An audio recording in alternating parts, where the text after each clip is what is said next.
گر ان کی رسائی ہے، لو جب تو بنائی ہے، اب بنائی ہے، اب کام ہو جانا ہے۔ اے میرے میٹھے اسلامی بھائیوں، اب ذرا اس حدیث کا لطف دیکھیے گا۔ یہ سارا منظر بیان کرنے کا مقصد یہ ہے کہ درود پاک نعمت کتنی بڑی ہے، انعام کتنا بڑا ہے۔ آقا فرماتے قیامت کے دن تم میں سے میرے سب سے زیادہ نزدیک وہ ہوگا جس نے دنیا میں مجھ پر سب سے زیادہ درود پڑھے ہوں گے۔ اے غلاموں ذرا سوچو، اگر قیامت کے دن آقا ہی کے ہم قریب پہنچ گئے، ٹھیک ہے جتنی بھی گرمی ہو، میرے آقا کا لواء الحمد بھی تو ہوگا نا، آقا کا پرچم بھی تو ہوگا نا، اس کا سایہ بھی تو ہوگا نا۔ ارے آقا کے پرچم تلے جمع ہو گئے تو پھر گرمی کیسے لگنی ہے؟ بہت پیاس لگ رہی ہوگی، مگر میرے آقا اسی میدان میں جام کوثر کے جام بھی تو تقسیم کریں گے نا، آب کوثر کے جام بھی تو تقسیم کر رہے ہوں گے۔ وہ کیسا شربت ہے؟ شربتن ہنیئتم مریئا لا نظمع بعدہ ابدا، وہ شربت جو ایک بار پی لے گا اس کو پھر کبھی پیاس نہیں لگنی۔ آقا کے قریب ہوں گے جب ہی ملنا ہے نا۔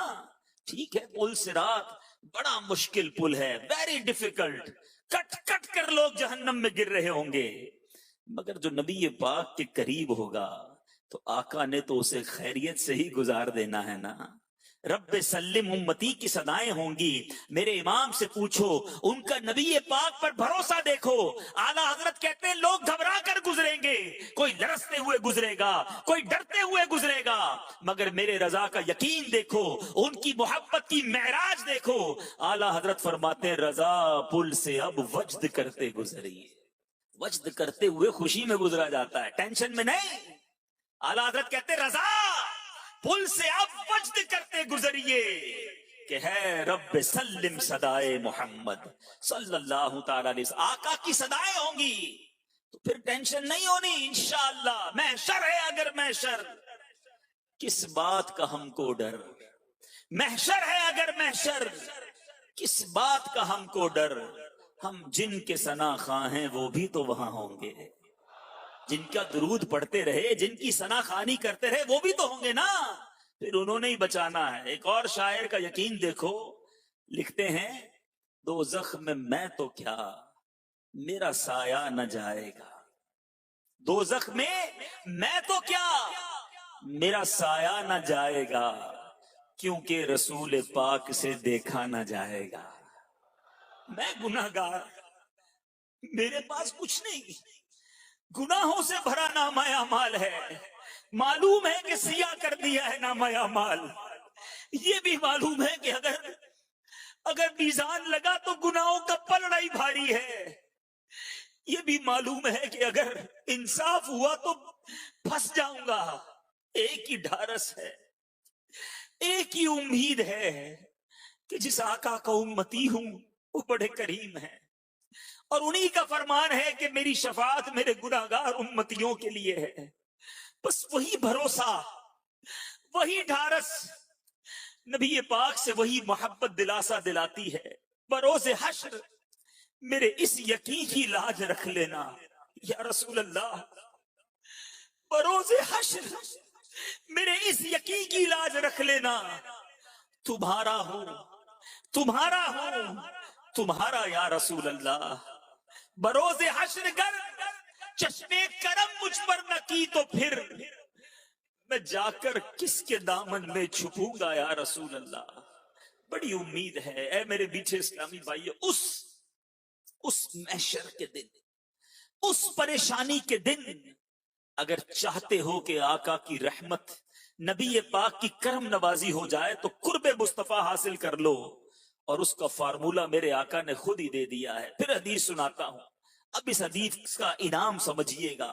میرے آقا فرماتے ہیں، ترمذی کی حدیث ہے، اول الناس بی یوم القیامہ اکثرہم علی صلاۃ، قیامت کے دن لوگوں میں سب سے میرے قریب وہ شخص ہوگا جو سب سے زیادہ مجھ پر درود شریف پڑھنے والا ہوگا۔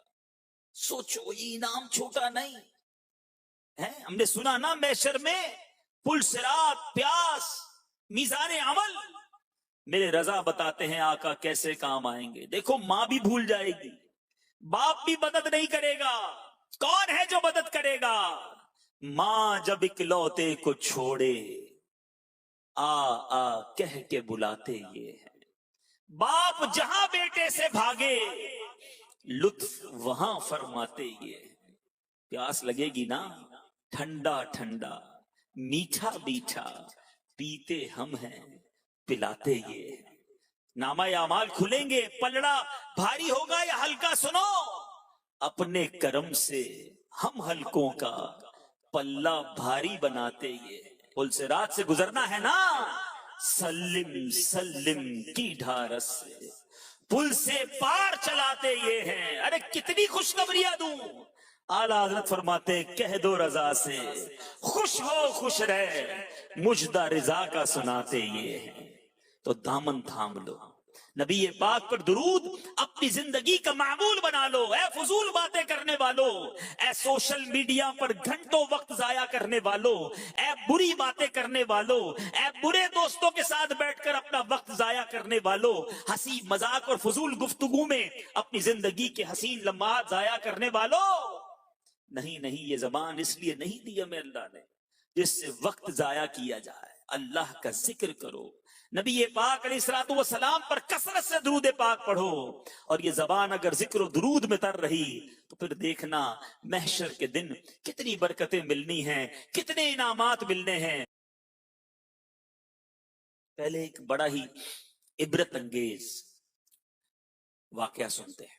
شیخ طریقت امیر اہل سنت بانی دعوت اسلامی حضرت علامہ مولانا محمد الیاس عطار قادری رضوی ضیائی دعوت برکاتہم العالیہ اپنی مایا ناز تصنیف نیکی کی دعوت کے صفحہ نمبر 290 پر فرماتے ہیں, پنجاب پاکستان کے ایک محلے میں ایک عجیب و غریب بدبو محسوس ہونے لگی, بیڈ اسمیل, بری بو.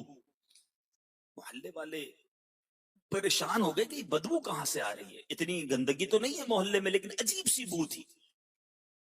بڑا ڈھونڈا تو پتا چلا کہ ایک گھر بند ہے اور اس گھر سے یہ عجیب سی بدبو آ رہی ہے. پولیس کو اطلاع دی گئی, پولیس والوں نے لوگوں کی موجودگی میں اس کا تالا توڑا, اس گھر میں داخل ہو گئے. جب گھر میں داخل ہوئے تو سب کے رونگٹے کھڑے ہو گئے. عجیب و غریب دہشتناک منظر سامنے تھا کہ وہاں چارپائی پر ایک نوجوان آدمی کی لاش پڑی ہوئی تھی اور اس کے بعض حصے گل سڑ چکے تھے اور ان میں کیڑے رینگ رہے تھے, یعنی اس کی لاش کے اندر کیڑے رینگ رہے تھے. یہ منظر دیکھ کر بچوں سمیت کئی افراد تو بے ہوش ہو گئے, دیکھ ہی نہیں سکے یہ منظر. اب تحقیق کی تو پتا چلا کہ یہ نوجوان محنت مزدوری کرنے کے لیے اس علاقے میں آیا تھا. کرائے کے مکان میں رہائش پذیر تھا اور بعض جواریوں سے اس کی دوستی تھی, جوا کھیلنے والوں سے. ایک دن یہ نوجوان اپنے دوستوں سے جوئے میں بہت ساری رقم جیت گیا.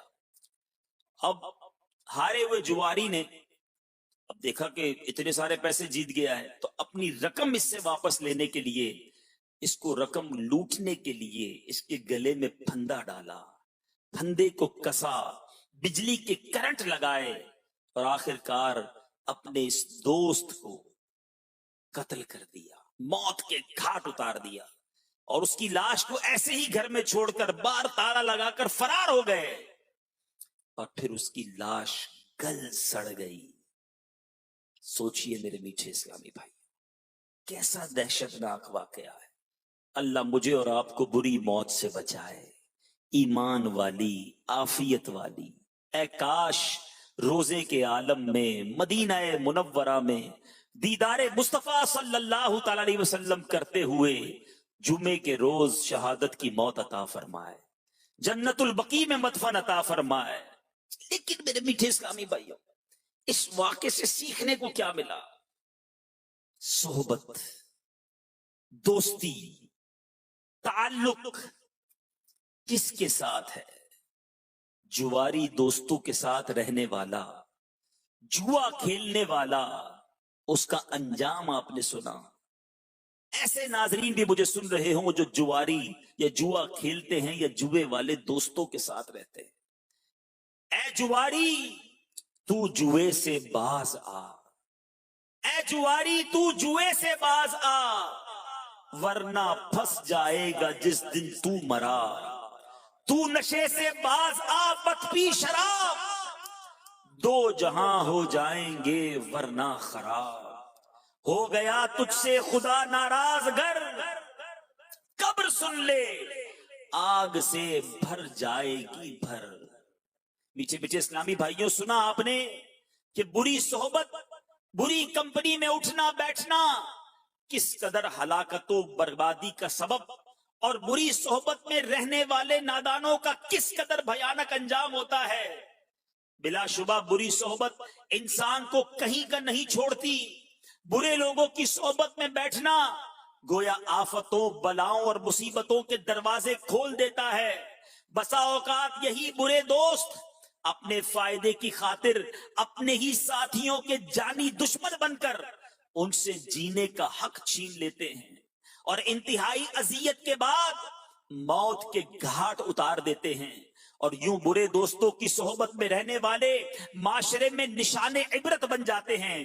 ابھی ہم نے جواریوں کی صحبت میں رہنے والے شخص کی عبرتناک موت کی حکایت سنی۔ میٹھے میٹھے اسلامی بھائیوں، مدنی چینل کے ناظرین، ہمیں بھی چاہیے کہ برے دوستوں اور بالخصوص جواریوں کی صحبت بد سے دور رہیں، کہ جوئے کی آفت میں مبتلا افراد اپنی محنت سے کمائی ہوئی ساری جمع پونجی لٹا کر کثیر نقصان کا سامنا کرتے ہیں، جیسا کہ تفسیر صراط الجنان جلد 3 صفحہ نمبر 12 پر ہے کہ جوئے کی وجہ سے جوئے بازوں میں بغض اور عداوت اور دشمنی پیدا ہو جاتی ہے، اور بسا اوقات قتل و غارت گری تک نوبت پہنچ جاتی ہے۔ دوسرا نقصان یہ ہے کہ جوئے بازی کی وجہ سے مالدار انسان لمحوں میں غربت و افلاس کا شکار ہو جاتا ہے۔ خوشحال گھر بدحالی کا نظارہ پیش کرنے لگتے ہیں، اچھا خاصا آدمی کھانے پینے کا محتاج ہو کر رہ جاتا ہے، معاشرے میں اس کا بنا ہوا وقار ختم ہو جاتا ہے، اور سماج میں اس کی کوئی قدر و قیمت اور عزت باقی نہیں رہتی۔ نمبر 3، جوئے باز نفع کے لالچ میں بکثرت قرض لینے اور کبھی کبھی سودی قرض لینے پر بھی مجبور ہو جاتا ہے، کیونکہ اب عزت پر بات آ جاتی ہے، پیسے ہار گیا، دینے کے لیے نہیں ہیں۔ وہ لوگ جب جان کے در پہ ہوتے ہیں اب سودی قرضہ لیتا ہے، اور جب وہ قرض ادا نہیں کر پاتا پھر اسے اور قرض نہیں ملتا تو وہ ڈاکہ زنی اور چوری میں مبتلا ہو جاتا ہے، حتیٰ کہ جوئے باز چاروں جانب سے ایسی مصیبتوں میں گھر جاتا ہے کہ بالآخر وہ خودکشی پر مجبور ہو جاتا ہے۔ سوچئے میرے میٹھے اسلامی بھائی، یہ ایسی بری آفت ہے۔ خدا را اگر میرا کوئی بھائی مجھے سن رہا ہے جو اس آفت پہ گرفتار ہے، بندہ کہتا ہے یار تھوڑی دیر کے لیے کھیل لوں گا، تھوڑے پیسے کما لوں، بس آخری داؤ لگا لوں، اور آخر کار سب کچھ چلا جاتا ہے۔ یہ حرام جہنم میں لے جانے والا کام ہے۔ آئیے میں نبی پاک علیہ الصلوۃ والسلام کی کچھ فرامین سناتا ہوں۔ نبی پاک فرماتے ہیں، جس نے نرد شیر، یہ جوئے کا ایک قسم کا کھیل ہے، وہ کھیل کھیلا تو گویا اس نے اپنا ہاتھ خنزیر کے گوشت اور خون میں ڈبو دیا۔ میرے آقا ایک اور جگہ ارشاد فرماتے، جو شخص نرد کھیلتا ہے، یعنی جوئے کس کا ایک کھیل ہے، پھر نماز پڑھنے اٹھتا ہے، اس کی مثال اس شخص کی طرح ہے جو پیپ اور سور کے خون سے وضو کر کے نماز پڑھنے کھڑا ہوتا ہے۔ سوچئے اس کی عبادتوں کا کیا حال ہوگا۔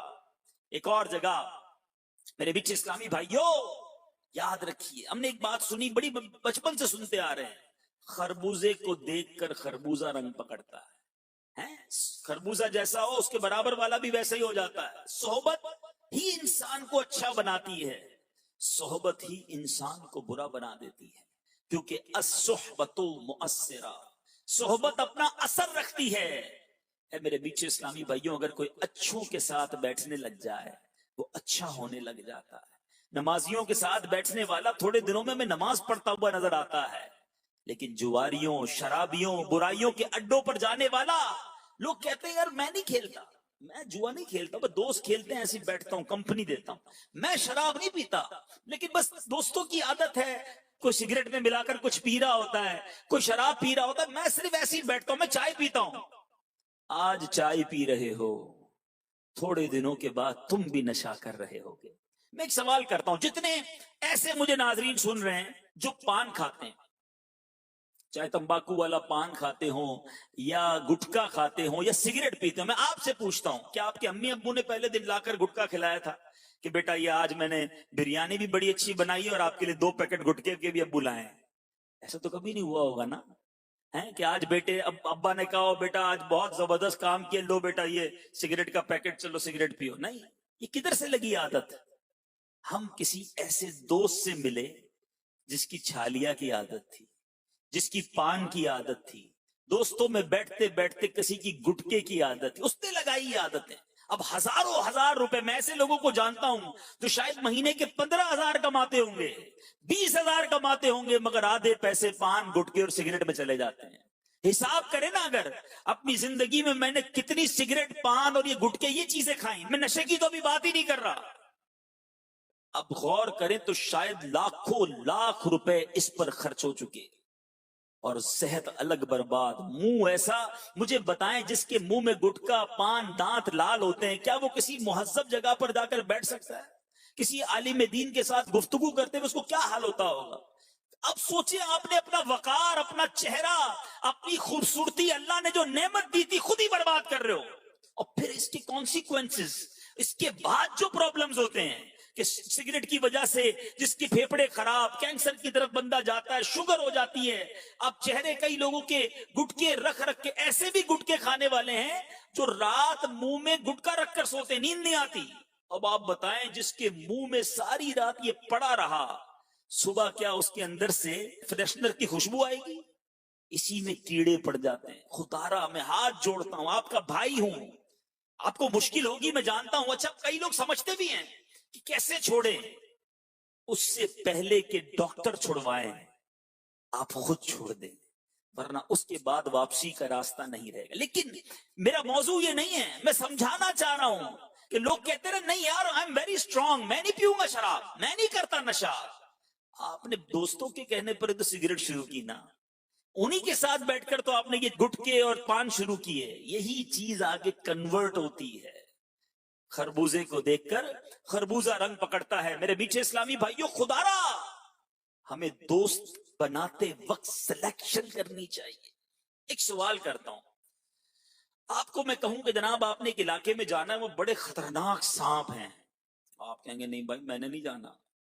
بہت سارے میں ایسے بھی لوگوں کو جانتا ہوں کہ جو رات کو جب گھر جاتے ہیں نا تو ان کے گھر کے باہر کتے ہوتے ہیں، تو وہ بعض اوقات رات کو دیر سے گھر سے نکلتے ہی نہیں یار، باہر کتے ہیں وہ کاٹ لیں گے. تو اتنا گھبراتے ہو آپ؟ جانوروں سے، کیڑوں سے، مکوڑوں سے، چھپکلیوں سے جان کو تکلیف ہو سکتی ہے، مگر اگر بری دوستی مل گئی اور وہ ایمان برباد کر دے، اس پر کوئی سلیکشن نہیں، اس پر کوئی چیکنگ نہیں کہ کس کو دوست بناؤں، کس کی صحبت اپناؤں.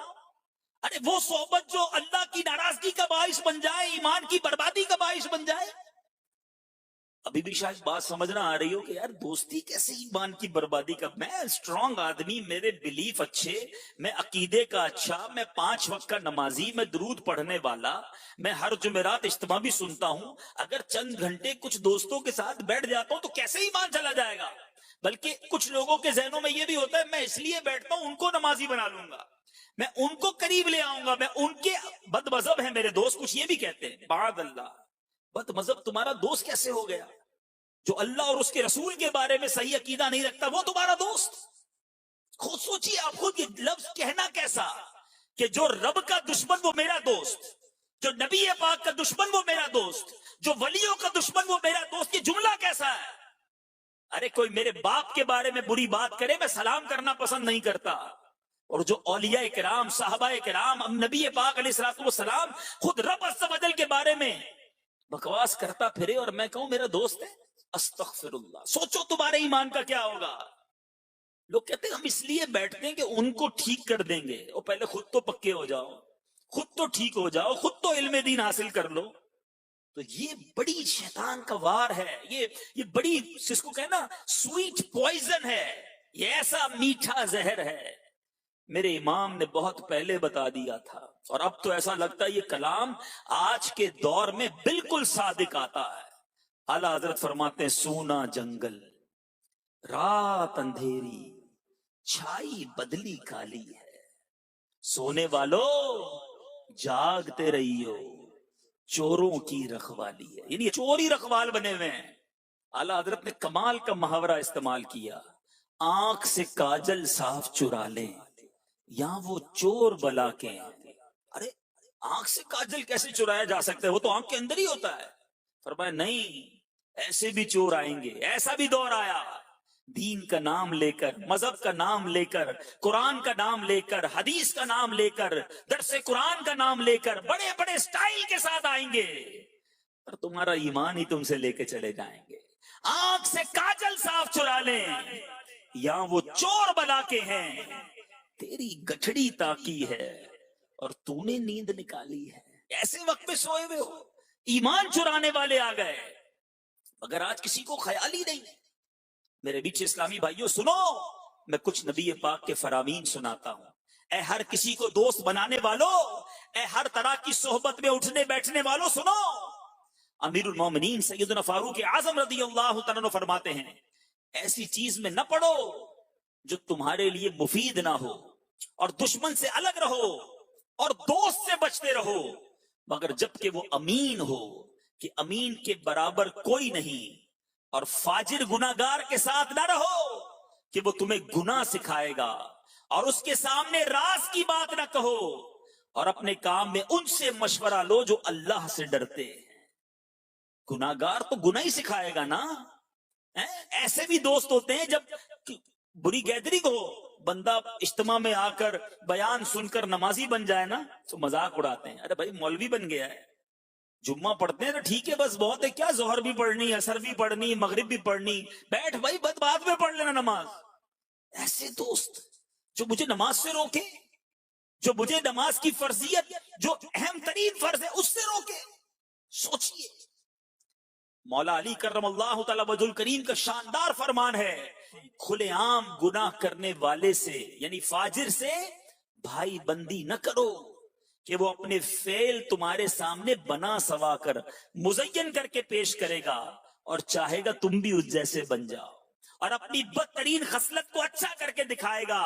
تمہارے پاس اس کا آنا جانا عیب اور ننگ یعنی باعث شرم ہے، اور احمق سے بھی بھائی چارہ نہ کرو، بے وقوف سے بھی دوستی نہیں ہونی چاہیے۔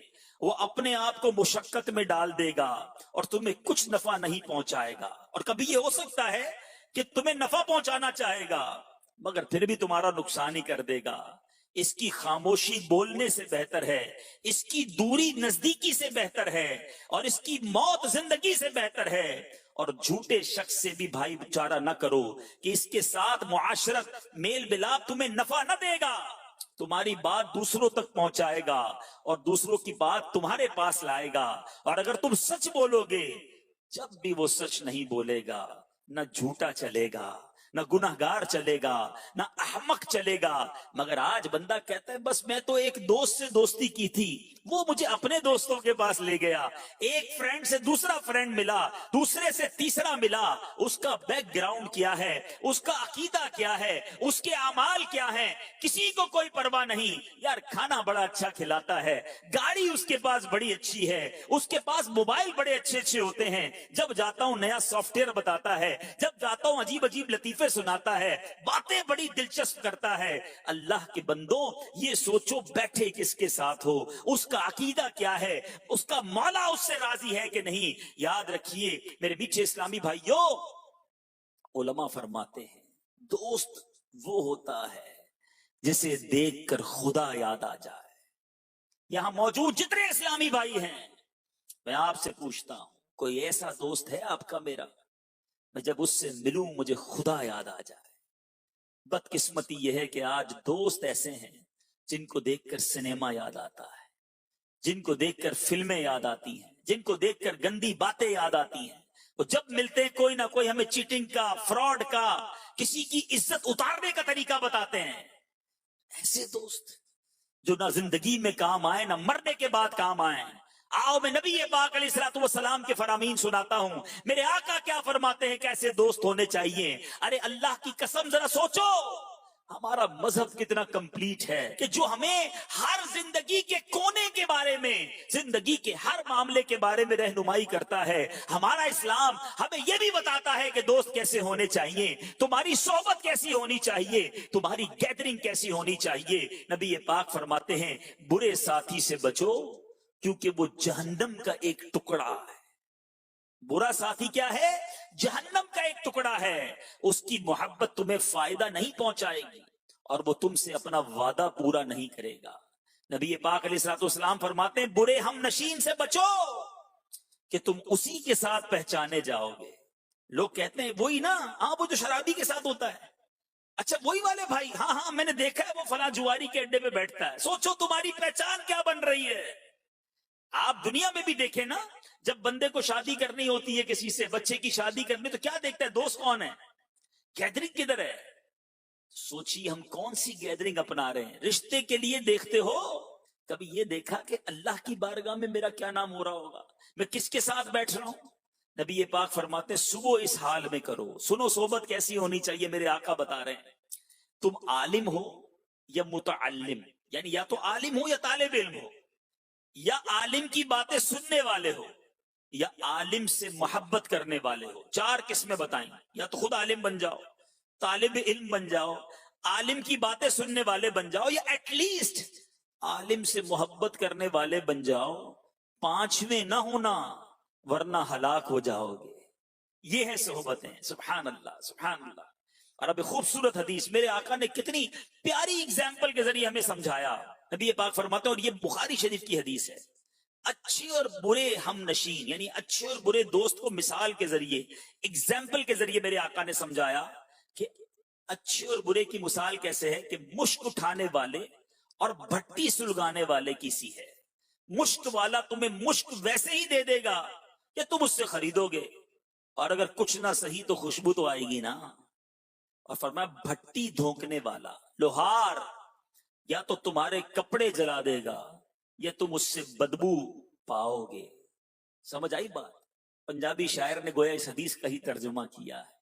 وہ فرماتے ہیں بھلے بندے دی صحبت یاروں جنہیں دکان اتاراں. اچھے بندے کی صحبت ایسی ہے جیسے عطر والے کی دکان. ہمارے فیضان مدینہ کے باہر بھی دکان ہے, ویسے بھی ہم کسی عطر والے کی دکان پہ جائیں, پرفیوم شاپ پر جائیں, کیا فائدہ ہوتا ہے؟ یا تو وہ سیمپل دیتا ہے, ہمیں تھوڑا سا چیک کرواتا ہے, خوشبو آئی فائدہ ہوا. اچھا اس نے چیک بھی نہ کروایا پھر بھی اس کی دکان میں گئے تو خوشبو تو آئی نا. تو کچھ بھی نہ لیں, پیسے خرچ نہ کرے, فائدہ پھر بھی ملتا ہے, خوشبو مل جاتی ہے. یہ اچھی صحبت ہے. حدیث پاک میں نے آپ کو سنائی ہے. اور برے بندے دی صحبت یاروں جنہیں دکان لوہاراں. لوہار کی دکان پر جائیں, دھواں اٹھ رہا ہوتا ہے, بدبو اٹھ رہی ہوتی ہے, چنگاریاں اڑ رہی ہوتی ہیں. کتنے بھی کپڑے بچا لیں, گھر آ کے چیک کرو گے ایک آدھی چنگاری نے کپڑے میں سراغ کر ہی دیا ہوگا. برے بندے دی صحبت یاروں جنہیں دکان لوہاراں, کپڑے پاویں کنج کنج پئیے, چنگا پین ہزاراں. اب طے کر لیجئے اچھی صحبت اختیار کرنی ہے یا بری صحبت اختیار کرنی ہے. میرے میٹھے اور محترم اسلامی بھائیوں, میرات المناجی میں ہے کہ سانپ کی صحبت جان لے لیتی ہے, برے یار کی صحبت ایمان برباد کر دیتی ہے. سوچئے سانپ کے قریب نہیں جاتے, برے یار بہت سارے بنائے ہیں. ارے وہ تو جان لے گی نا, یہ ایمان لے لے گی. اے کاش مجھے اور آپ کو اپنے ایمان کی فکر ہو. میٹھے میٹھے اسلامی بھائیوں اور مدنی چینل کے ناظرین, نبی پاک علیہ الصلوۃ والسلام فرماتے ہیں آدمی اپنے دوست کے دین پر ہوتا ہے, اسے یہ دیکھنا چاہیے کہ کس سے دوستی کرتا ہے. اب سوچئے دوست کے دین پر ہوتا ہے, اے بد مذہبوں کے ساتھ اٹھنے بیٹھنے والوں، اے بد مذہبوں سے دوستیاں کرنے والوں، اے ان کے سلسلوں کو، ان کے پروگرامز دیکھنے والوں، ان کے سوشل میڈیا پر کلپ دیکھنے والوں، دوسروں کو فارورڈ کرنے والوں، لوگ کہتے ہیں میں سنتا سب کی ہوں، اب میرے عقیدے پہ کوئی اثر نہیں پڑتا۔ نہیں میرے میٹھے اسلامی بھائیوں، ہم نے ان کی سننی بھی نہیں ہے۔ جس نے میرے آقا کی نہیں سنی، جس نے صحابہ کی نہیں سنی، جس نے رب سے سچا بھروسہ نہیں رکھا، ہم نے اس کی بات کیوں سننی ہے؟ اور یہی انداز ہمارے اسلاف کا بھی ہوا کرتا۔ آئیے میں آپ کو ہمارے اسلاف کا جو طرز عمل ہے ان کے وہ بتاتا ہوں۔ اعلیٰ حضرت امام اہل سنت اسلاف کا طرز عمل نقل کرتے ہوئے فرماتے ہیں، حضرت سیدنا سعید بن جبیر جو کہ شاگرد ہیں عبداللہ ابن عباس رضی اللہ تعالیٰ عنہما، ان کو راستے میں ایک بد مذہب ملا، کہا میں کچھ عرض کرنا چاہتا ہوں۔ آپ نے فرمایا میں سننا نہیں چاہتا۔ عرض کیا بس ایک کلمہ سن لے میرا۔ آپ نے انگوٹھے سے اشارہ کیا کہ آدھا کلمہ بھی نہیں سننا تیرا۔ لوگوں نے عرض کی یہ کیا وجہ ہے؟ تو آپ نے فرمایا یہ ان میں سے ہے، یعنی یہ گمراہوں میں سے ہے، میں نے اس سے کوئی بات نہیں سننی ہے۔ اسی طرح امام محمد بن سیرین رحمت اللہ تعالی علیہ کے پاس دو مذہب آئے۔ لوگ کہتے ہیں یار قرآن ہی سن رہا تھا نا، میں تلاوت ہی تو سن رہا تھا، تفسیر قرآن ہی تو سن رہا تھا، میں نے اور کچھ نہیں سننا، بس قرآن سیکھنا ہے۔ سنو، ہم نے بد مذہبوں سے کچھ بھی نہیں سیکھنا۔ امام محمد بن سیرین کیا فرماتے ہیں، ان کے بعد دو بد مذہب آئے۔ عرض کی کچھ آیات کلام اللہ ہم آپ کو سنائیں، صرف آیات قرآنی؟ فرمایا میں سننا نہیں چاہتا۔ عرض کی کچھ ہم آپ کو احادیث سنائیں؟ آپ نے فرمایا میں سننا نہیں چاہتا۔ انہوں نے اصرار کیا تو فرمایا تم دونوں اٹھ جاؤ یا میں اٹھ جاتا ہوں۔ آخر وہ چلے گئے۔ تو لوگوں نے عرض کی کہ حضور حرج کیا تھا، وہ آیت ہی تو سنا رہے تھے نا، حدیث ہی تو سنا رہے تھے۔ آج لوگ یہی کہتے ہیں نا یار ہم صرف قرآن سنتے ہیں، میں بچوں کو اس لیے بھیجتا ہوں فلاں جگہ پر کہ بچہ قرآن سیکھ کر آ جائے۔ ارے اس کے پاس بھیجتے ہو جس کا عقیدہ ہی ٹھیک نہیں، تو تمہارے بچے کو کل کیا بنا دے گا؟ آج لوگ کہتے ہیں یار اب تفسیر قرآن چھوٹا سا کلپ تھا، بڑا اچھا تھا، سنو تو صحیح یار بات کتنی اچھی کی ہے۔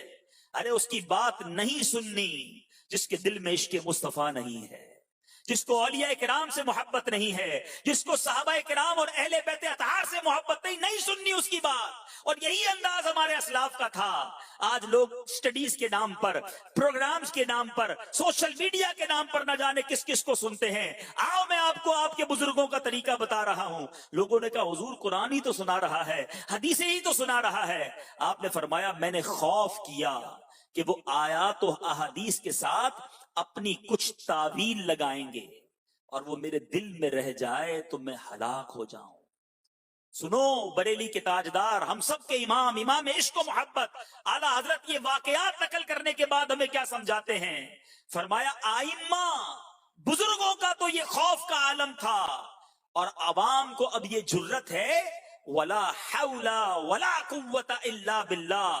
دیکھو امان کی راہ وہی ہے جو تمہیں تمہارے پیارے نبی صلی اللہ تعالی علیہ وسلم نے بتائی۔ آقا فرماتے ہیں ایاکم و ایاہم لا یدلونکم ولا یفتنونکم، ان بد مذہبوں سے دور رہو اور انہیں اپنے سے دور کرو، کہیں وہ تمہیں گمراہ نہ کر دیں، کہیں وہ تمہیں فتنے میں نہ ڈال دیں۔ اعلیٰ حضرت فرماتے دیکھو نجات کی راہ وہی ہے جو رب نے قرآن میں فرمائی۔ اللہ فرماتا ہے 7ویں پارے میں سورہ انعام آیت نمبر 68 میں فَلَا تَقْعُدْ بَعْدَ الذِّكْرَى مَعَ الْقَوْمِ الظَّالِمِينَ، ترجمہ کنزُل ایمان تو یاد آئے پر ظالموں کے پاس نہ بیٹھ۔ بھولے سے اگر ان کے پاس بیٹھ بھی گئے تو یاد آنے پر فوراً کھڑے ہو جائیں۔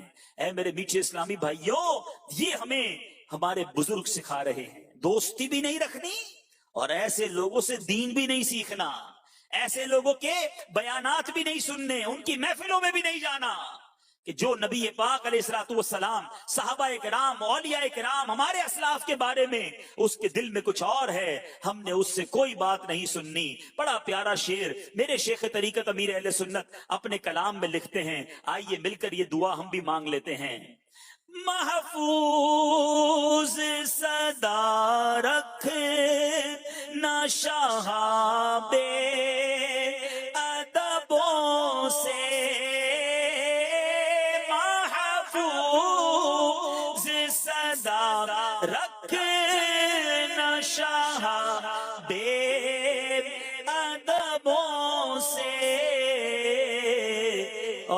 مجھ سے بھی سرزد نہ کبھی بے ادبی ہو،